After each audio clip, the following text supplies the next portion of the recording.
Você já deve ter ouvido falar naquele velho ditado: devo, não nego, pago quando puder. Pois essa é a realidade de milhões de brasileiros. Mas por que tantos brasileiros estão endividados?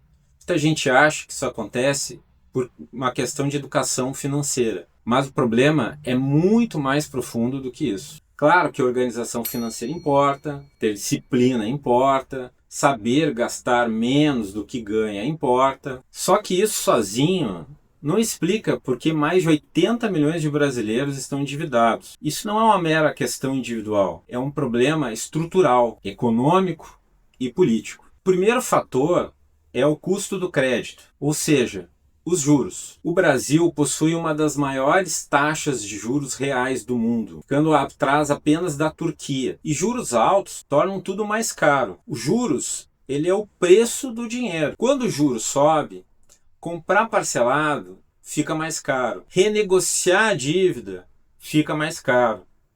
E sair do endividamento fica muito mais difícil. Hoje, os brasileiros comprometem 1/3 da renda com o pagamento da dívida. Mas existe outro problema, a renda. Mesmo com o desemprego relativamente baixo nos últimos anos, a renda média da população não acompanha o crescimento do custo de vida, dos juros e, consequentemente, do endividamento. E isso tem a ver com a estrutura da economia brasileira. Nas últimas décadas, o Brasil sofreu um processo de desindustrialização e ficou mais dependente das exportações de commodities agrícolas e minerais. Economias muito dependentes de commodities acabam gerando menos inovação tecnológica no restante da cadeia produtiva. São bens que têm baixo grau de diferenciação e concorrem no mercado internacional muito mais em função do preço. Isso limita os ganhos de produtividade e, consequentemente, de renda. Mas não são apenas os juros altos e a renda insuficiente que ajudam a explicar o endividamento. Existe também o aumento do custo de vida e as mudanças no padrão de consumo. O crédito ampliou o acesso da população a bens de consumo. No livro Parcelado, Dinâmica de Consumo na Periferia, o pesquisador Cauê Santos mostrou como famílias de baixa renda compram eletrodomésticos e produtos modernos, mesmo muitas vezes vivendo sem infraestrutura urbana adequada. Mas hoje existe outro fenômeno importante: o crescimento das plataformas digitais de consumo e de apostas online.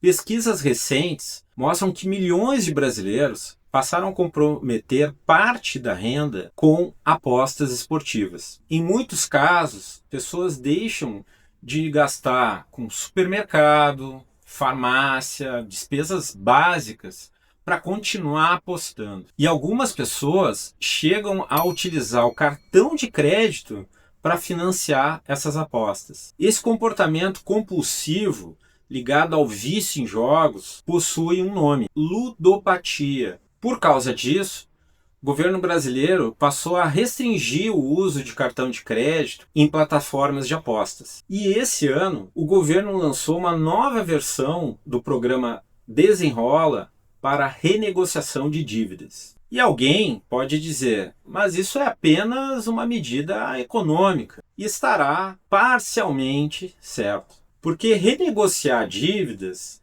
reduz o comprometimento da renda com juros e pode estimular o consumo e a atividade econômica. Mas isso nunca é apenas economia, porque os governos não olham apenas para indicadores econômicos. Em anos de eleição, os governos costumam buscar melhorar o ambiente econômico no curto prazo. Quando isso acontece, parte da população sente uma melhora na renda e no consumo, e isso tende a melhorar a avaliação do governo naquele período. Na economia comportamental, isso se aproxima do chamado viés de recência. As pessoas tendem a dar um peso maior ao que aconteceu recentemente, ao invés de fazer uma avaliação mais ampla de todo o período do governo. Na minha pesquisa de doutorado, eu estudei como os governos utilizam instrumentos de política econômica, como gastos e juros, e até mesmo programas sociais,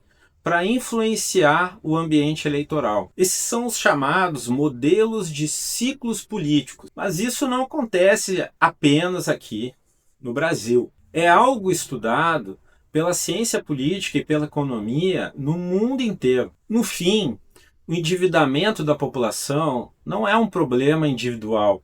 Ele envolve juros, renda, estrutura econômica, comportamento de consumo e até mesmo decisões políticas. E é exatamente por isso que economia e política nunca funcionam separadamente. Se você gosta desse tipo de análise, se inscreve no canal e ativa as notificações. Porque aqui, economia e política são duas faces da mesma moeda.